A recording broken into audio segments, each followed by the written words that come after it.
Good evening दोस्तों। एक बार मैं फिर से आपके सामने हाजिर हूँ।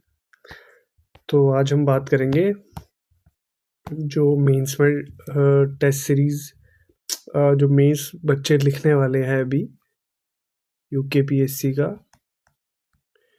उसके लिए मैं थोड़ा अपने जैसे मैंने प्रिपेयर किया था उन्हीं पॉइंट्स को मैं आपको बताना चाहूँगा।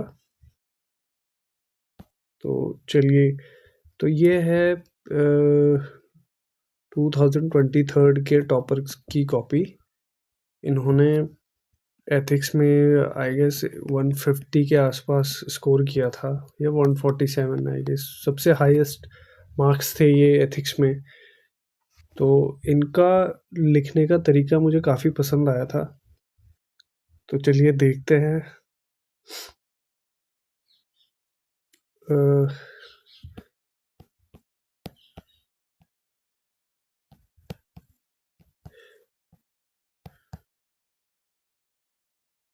तो यहाँ पे देखिए, इन्होंने जो सवाल था यहाँ पे, standard of governance but also the own interest and performance elaborate. तो इन्होंने क्या किया, पहले ही तो एक डिस्क्रिप्शन दे दिया ऊपर।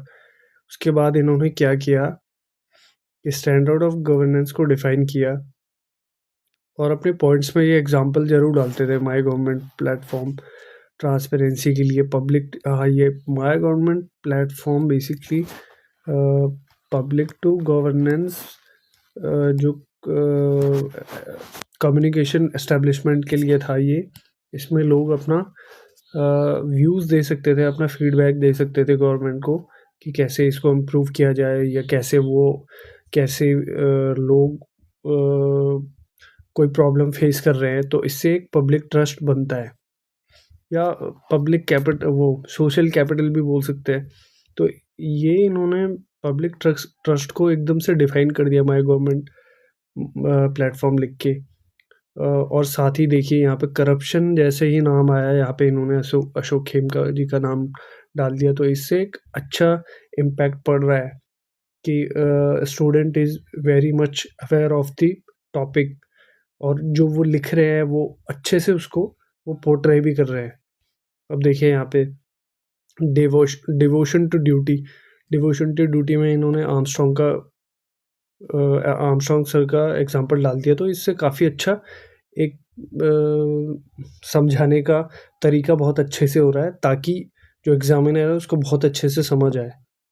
और ये कोझिकोड के प्रशांत नायर थे। ये मैंने भी जो प्रिपेयर किए थे, मैंने इनके सारे एग्जाम्पल एक कॉपी में लिख दिए थे, कॉपी के लास्ट पेज में। तो मैं उन सबको देखता था और जैसे ही मैं अपने पॉइंट्स लिखता था, तो जो भी एग्जाम्पल उससे मैच होता था तो मैं उसको वहाँ पे लिख देता था।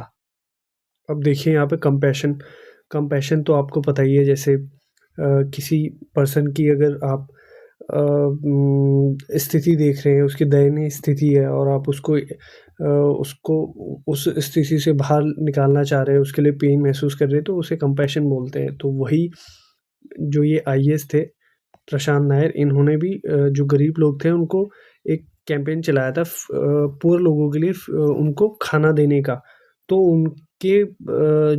उनका दर्द इन्होंने महसूस किया और उनके लिए एक प्रोग्राम चलाया। तो ये कंपैशन का एग्जांपल। तो इन्होंने जो इंटरलिंकिंग की है ना, जो इन्होंने इंटरलिंकिंग की है एग्जांपल्स में, पॉइंट्स और एग्जांपल्स जो इन्होंने सेट किए हैं, ये बहुत ही अच्छे हैं। मतलब आपको इन्होंने जो लिखा है वो इतना समझ आए ना आए, लेकिन एक बार अगर आप इनके एग्जाम्पल पढ़ रहे हैं तो आपको फटाक से याद आ जाएगा कि what he is trying to say, और कैसे वो। अब देखिए यहाँ पे कंपैशन, कंपैशन तो आपको पता ही है। जैसे किसी पर्सन की अगर आप स्थिति देख रहे हैं, उसकी दयनीय स्थिति है, और आप उसको उस स्थिति से बाहर निकालना चाह रहे हैं, उसके लिए पेन महसूस कर रहे हैं, तो उसे कंपैशन बोलते हैं। तो वही जो ये आईएएस थे प्रशांत नायर, इन्होंने भी जो गरीब लोग थे उनको एक कैंपेन चलाया था पुअर लोगों के लिए, उनको खाना देने का। तो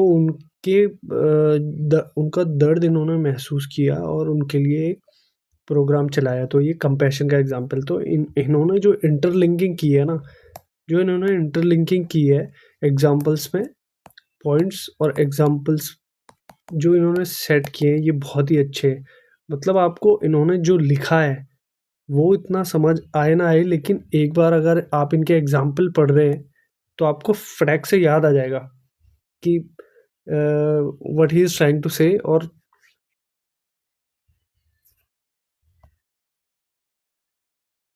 देखिए यहाँ पे इमोशनल इंटेलिजेंस का एक सवाल है।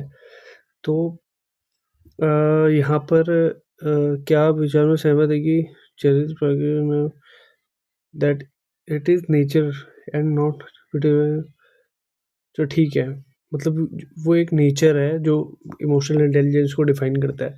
तो यहाँ पे आप पहले इमोशनल इंटेलिजेंस को अच्छे से डिफाइन कर सकते हैं, क्योंकि यहाँ पे स्कोप है, क्योंकि उसने बेसिकली ये चीज़ पूछी है।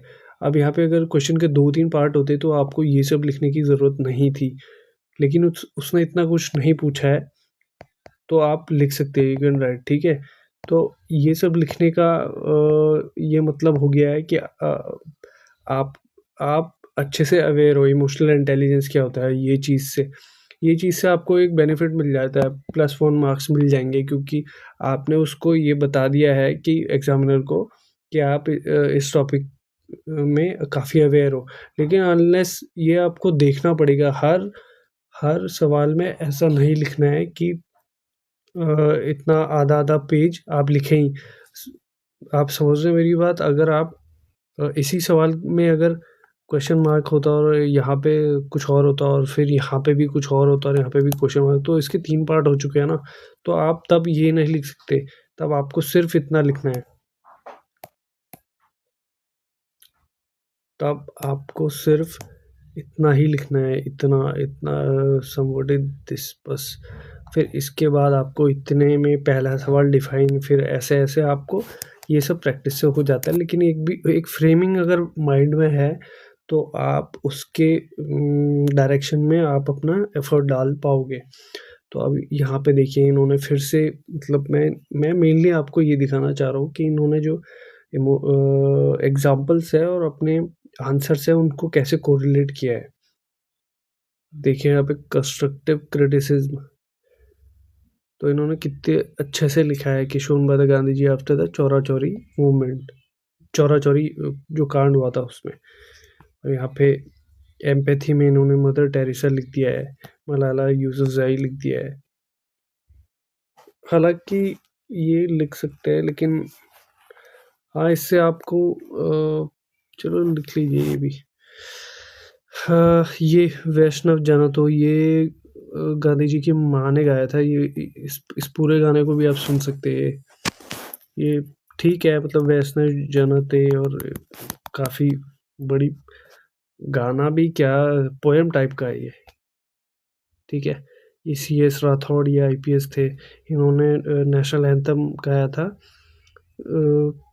एक आई गेस यूपी और मध्य प्रदेश में कोई प्रोटेस्ट चल रहा था, तो वहाँ पे हिंसक ना हो जाए, इसलिए इन्होंने यहाँ पे ये गाना गाया था।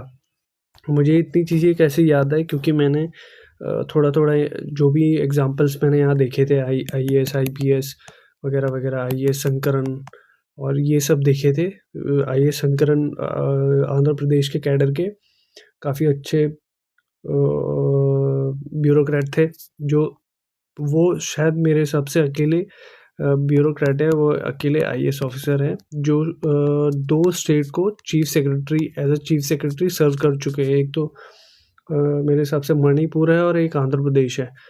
तो आईएएस शंकरन के बारे में आप पढ़िएगा, वो काफ़ी अच्छे थे, ठीक है। और थोड़ा-थोड़ा अगर आप थोड़ा इनकी वीडियोज़ या फिर गूगल में भी देख लेंगे, तो आपको एक आइडिया रहेगा कि ये मतलब इन्होंने क्या किया है। जैसे आईएएस शंकरन ने बॉन्डेड लेबर के अगेंस्ट काम किया था, और इन्होंने मैनुअल स्कैवेंजर्स के खिलाफ काम किया था। ये इनकी संख्या 13 लाख से 3 लाख ले आए थे, ऐसे-ऐसे करके आप थोड़ा अगर पढ़ेंगे तो याद रहेगा और आप कोरिलेट भी कर पाएँगे अपने आंसर्स के साथ। दूसरी कॉपी भी ये 2023 के जो टॉपर हैं, जिनसे मैंने थोड़ा पढ़ा था, तो इनकी कॉपी से मुझे जो अच्छी चीज़ लगी वो ये लगी थी कि जो अभी इससे पहले जो हमने कॉपी दी थी, तो वो एग्ज़ाम्पल्स के लिए मैंने मेनली आपको दिखाई थी एग्ज़ाम्पल्स, और जो वो लिख रहे थे उसमें कोरिलेशन बहुत अच्छा था। ये चीज़ मैंने उस कॉपी से सीखी, ठीक है? और मैंने इस कॉपी से क्या सीखा? इस कॉपी से मैंने ये सीखा कि इस कॉपी में मुझे कहीं पे भी खाली स्पेस नज़र नहीं आया, आपको भी नज़र नहीं आ रहा होगा। यहाँ पे इवन चेक करने का भी, ऐसे करने का भी कहीं पे जगह नहीं छोड़ा है इन्होंने, इतना अच्छे से लिखा है। देखिए, पूरा भर-भर के लिखा है। कहीं पे एकदम जगह नहीं लिखी है और बहुत अच्छे से समझाया है, और इन्होंने हर आंसर में लगभग मैप डाला है। इन्होंने काफ़ी अच्छी, ये देखिए, ये इस उनकी कॉपी है और काफ़ी अच्छा लिखा भी है इन्होंने। तो इस कॉपी से मैं यही सीखा था। चलिए, आज के लिए इतना ही। अगर मुझे कुछ और ध्यान आएगा तो मैं आपसे फिर से शेयर करूँगा। तब तक के लिए धन्यवाद। बाय।